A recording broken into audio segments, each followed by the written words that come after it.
Shavua Tov, les Koulam, bonjour à toutes et à tous. Bienvenue à notre rendez-vous quotidien. L'étude du Chitat. Chitat du jour. Exactement, le Chitat du jour. Aujourd'hui, nous sommes Yom Rishon de la parashat Beshalach. Zayin Shvat, 7 Shvat, 5786.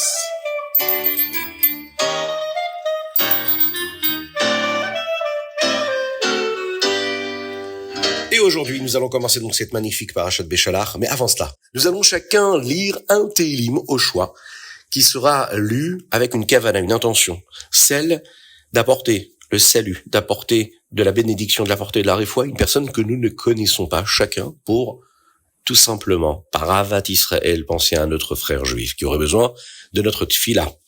Alors, chacun d'entre nous, on prend sur nous de prendre un livre de Télim et lire ce Télim. On peut le faire juste après avoir écouté le Chitat du jour. Dans la parashat Beshalach, le Ham Israël voyage vers la mer Rouge et les Égyptiens commencent à les poursuivre. Ils quittent l'Égypte. Akadosh Baruch Hu leur fait prendre un chemin plus long, de peur que certains aient peur d'entrer dans le grand désert vide et qu'ils veuillent ensuite retourner en Égypte. Quand le Ham Israël voyageait, Akadosh Baruch Hu allait toujours devant eux. Pendant la journée, Akadosh Baruch Hu les guidait dans une grande nuée afin qu'ils sachent où aller. Cette nuée rendait aussi la route plus facile, elle les protégeait et nettoyait leurs vêtements. La nuit, Hachem allait devant eux dans une colonne de feu qui leur permettait également de voir dans l'obscurité. Le troisième jour de voyage, Hachem dit à Moshe qu'il devait retourner en direction de la mer Rouge. Paro verra que le Ham Israël fera demi-tour et pensera qu'ils sont bloqués, il les poursuivra. Et alors, Hachem le punira, lui et les Égyptiens. C'est ainsi que Paro devra comprendre que c'est Akadosh Baruch Hu qui dirige tout. Même si les Juifs avaient peur de se rapprocher des Égyptiens qui les avaient tant fait souffrir, ils eurent confiance en Moshe, convaincus qu'il faisait ce qu'Hachem lui avait demandé de faire. Pendant ce temps, Paro changea d'avis et regretta d'avoir laissé partir les Juifs. Il convainquit beaucoup d'Égyptiens de venir avec lui pour faire la guerre contre les Juifs et reprendre tout l'or et l'argent qu'il leur avait donné avant leur départ. Paro prit les chevaux, les chars qui avaient survécu aux plaies, et avec plus de 600 chars rapides et des chars spéciaux, il alla à la conquête du Ham Israël. Les Égyptiens étaient tellement heureux de cela qu'ils décorèrent ces chars avec des ornements très coûteux. Au début, Paro hésitait à partir, mais Hachem le rendit obstiné et il décida de se lancer à la poursuite du Ham Israël. Pendant ce temps, le Ham Israël, lui, continuait à avancer dans cette route-là, fier et plein de force. Dans cette parashat Beshalach, on va lire un très beau texte que nous lisons tous les jours dans la Tfila, Az Yashir Moshe, ce chant-là qui a été chanté par Moshe Rabbeinu et que les Juifs ont chanté avec lui également. Rashi explique que cela est une allusion à la Triyat Hametim, la résurrection des morts dans la Torah. En effet, la Torah aurait pu dire Az Shar Moshe. Alors Moshe a chanté au passé. Mais la Torah nous dit Az Yashir Moshe. Az Yashir, ce qui peut aussi signifier alors il chantera au futur. Alors quand Moshe chantera-t-il? Au moment de la résurrection des morts, pendant cette Triyat Hametim, quand Moshe Rabbeinu chantera de nouveau cette shira, ce cantique-là à Kadosh Baruch Hu avec tout le Ham Israël. Le Zohar, dans la paracha de cette semaine, dit que si nous disons chaque jour Az Yashir dans la Tfila, nous mériterons aussi de le chanter, et ce chant si spécial à Akadosh Baruch Hu, lorsque Mashiach viendra très rapidement.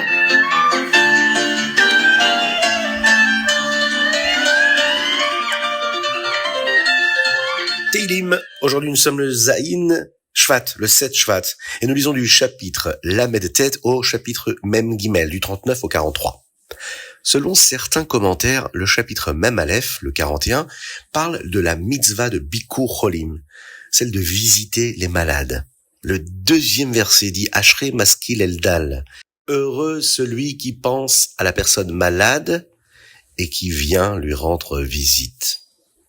Le verset nous dit aussi quel mot utiliser pour réconforter le malade. Beyom Raha Yemaletehu Hashem. Même si tu traverses un jour difficile, Akadosh Baruch Hu, Yemaletehu Hashem, Hashem t'aidera et t'apportera une guérison complète. Ce chapitre nous enseigne la récompense spéciale qu'Akadosh Baruch Hu donne à celui qui accomplit la mitzvah de Bikur Cholim de cette manière, et qu'Hachem l'aidera lui aussi lorsqu'il en aura besoin.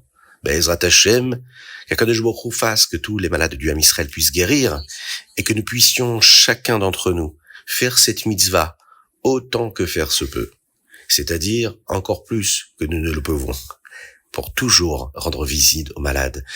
Bikur Cholim, une des plus grandes mitzvot qu'Akadosh Baruch Hu nous a donné d'accomplir. Be'ezrat Hashem, jusqu'à la venue de Mashiach, Bekarov Mamash, avec tous nos frères guéris. Ils pourront tous chanter, pourront tous danser.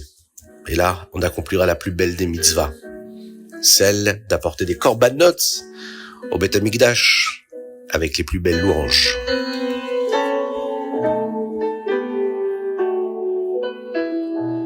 Tanya, l'écoutez à Marim Perek Chaf Aleph, 21e chapitre. La nature de l'ordre divin n'est pas comme celle d'un être humain qui est une créature de chair et de sang.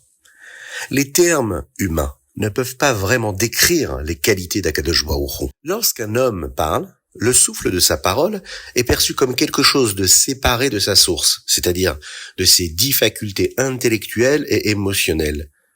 Oui, les 10 sphirotes qui deviennent ces 10 kochot ha-nefesh, ces 10 forces. Tant que la parole reste dans sa source, elle est complètement annulée. Mais lorsqu'elle est prononcée et qu'elle sort de sa source, elle devient une entité indépendante. Cela n'est vrai en réalité que pour la parole humaine. La parole d'Akadosh Baruch Hu, en revanche, n'est jamais séparée de lui. Pourquoi ? Eh bien parce que rien n'existe en dehors de lui. Et aucun endroit n'est vide de lui. Leitz atar panoi mine. Sa parole est donc toujours contenue en lui. C'est ainsi que la parole d'Akadosh Baruch Hu n'est pas comme la nôtre, tout comme sa pensée n'est pas comme la nôtre. Qu'il marchevotai marchevotechem. Mes pensées ne sont pas vos pensées. Mes voix sont plus élevées que vos voix. Mais alors, si la parole divine n'est jamais séparée d'Akadosh Baruch Hu, pourquoi l'appelle-t-on parole ? Chez l'homme, la parole sert à communiquer parce qu'elle devient séparée de celui qui prononce cette parole. La pensée, elle, reste tout le temps cachée avant d'être dévoilée grâce à la parole. Chez Akadosh Baruch Hu, rien ne devient séparé de lui.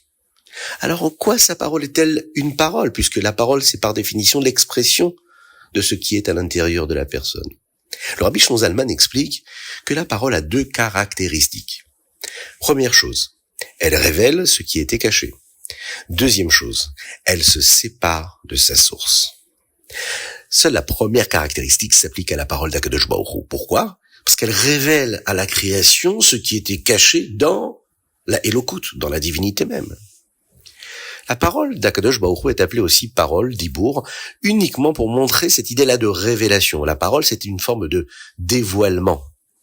De même que la parole humaine révèle ce qui était caché dans la pensée de l'homme, c'est ainsi que la lumière et la force de vie de l'infini, du Ensof, sortent de ce qui est caché vers ce qui est dévoilé, ce qui est révélé pour créer et faire vivre les différents mondes. Les Asara Mahamarot, les 10 paroles avec lesquelles le monde a été créé. Yehi Or, que la lumière soit, ou lorsqu'Akadosh Baruch Hu demande à la terre de produire, sont en réalité une forme de révélation d'Akadosh Baruch Hu à travers cette création. Et de même, toutes les paroles de la Torah, la parole des Nevi'im, des prophètes, ou bien de toutes les paroles Gdoshot, saintes, sont appelées des paroles car elles sont aussi une révélation divine qui est perçue par les Nevi'im. Mais cette comparaison ne concerne que la révélation, mais pas la séparation. Rien n'est séparé de Dieu. Ainsi, la pensée et la parole divine restent unies à Hachem, comme la pensée et la parole de l'homme, avant qu'il ne parle réellement, quand elles sont encore dans sa sagesse et dans son désir intérieur.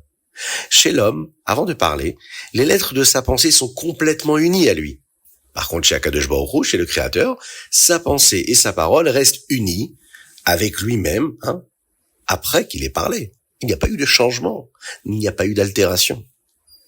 Dans le Tanya d'aujourd'hui, nous apprenons davantage sur la Hardut Hashem, l'unicité de Dieu, grâce à cet exemple-là de la parole. Le Rabbi Shlomo Zalman explique que chaque choix que nous faisons est important. Cela vaut la peine de mettre beaucoup de force dans notre mission pour accomplir la volonté de Dieu, car chaque mitzvah nous relie à lui, et chaque faute, que Dieu nous en préserve, nous en sépare. Ça nous aide à dépasser le Ruach-Shtut, cette folie-là du Yetzer Hara qui nous dit que cela ne vaut pas la peine de faire autant d'efforts. Mais d'abord, nous devons comprendre ce que signifie l'unité de Dieu. Akadosh Baruch Hu est un, il est unique, et tout ce qu'il fait est ce qu'il est lui. Même si nous, à travers ce que nous faisons, nous disons et nous pensons, nous ressentons une dissociation et une différence, chez Akadosh Baruch Hu, cette unité-là nous rappelle que tout ce que nous allons faire a un impact direct sur l'unité d'Akadosh Baruch Hu. Alors continuons à faire, continuons à penser, continuons à dire, et toujours dans cet esprit-là, dans cette volonté de nous être toujours en union totale avec Akadosh Baruch Hu.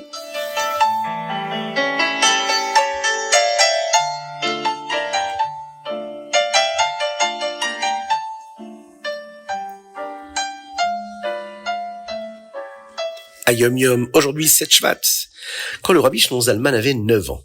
Il étudiait déjà certaines parties des mathématiques et des sciences pour comprendre le mouvement du soleil et de la lune. À 10 ans, il avait déjà préparé un calendrier juif pour 15 années. À 12 ans, il donna un cours sur les lois du Rambam concernant le Kiddush HaChodesh qui explique quand apparaît la nouvelle lune. Ces lois sont très complexes. Et les grands Talmidei Chachamim de la Shul, où le Rabbi Shimon Zalman priait à cette époque, se sentirent très gênés face à ce jeune garçon qui connaissait tout. La Torah nous enseigne comment le monde doit être selon la Torah. Parfois, il faut d'abord comprendre comment fonctionne le monde pour comprendre ce que la Torah nous dit. C'est pourquoi le Rabbi Shimon Zalman étudia les mathématiques et les sciences.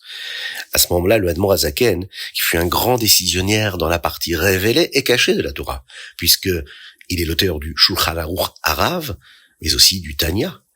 Il connaissait tout ce qui était nécessaire pour comprendre la halacha. Ça est lié à la première mitzvah donnée au Ham Israël, qui est Kiddush HaChodesh. Kiddush HaChodesh, et c'est donc ces lois que le Rabbi Shimon Zalman avait développées déjà de son plus jeune âge.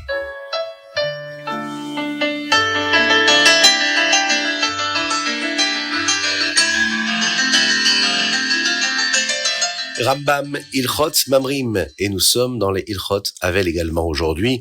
Nous allons terminer les Ilchot Mamrim.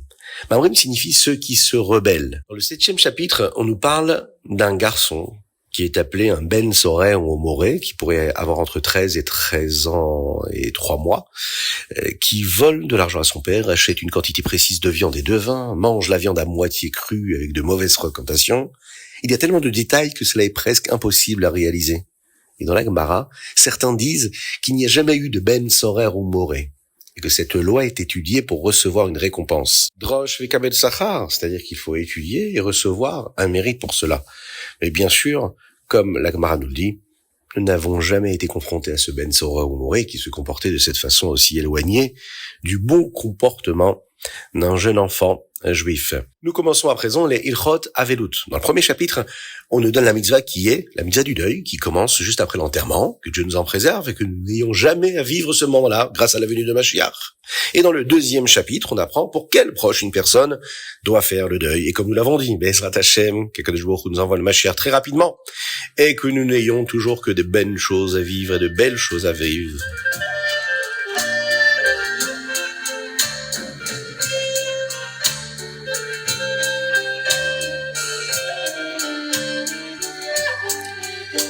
Et voilà, c'était le Chitat du jour. Je vous invite à le partager avec le plus grand nombre. Soyez bénis pour cela, à l'infini. Envoyez-nous vos dédicaces et participez en cliquant sur le lien que vous avez sur la publication afin de nous permettre financièrement de développer, de diffuser avec encore plus de force le Chitat du jour au plus grand nombre. Et vous aurez les bénédictions du Rabbi, nous l'avons dit il y a quelques jours. C'est le Rabbi lui-même qui le dit, l'importance d'étudier le Chumash, le Teilim, le Tanya et bien sûr le Rambam que nous allons conclure dans quelques jours.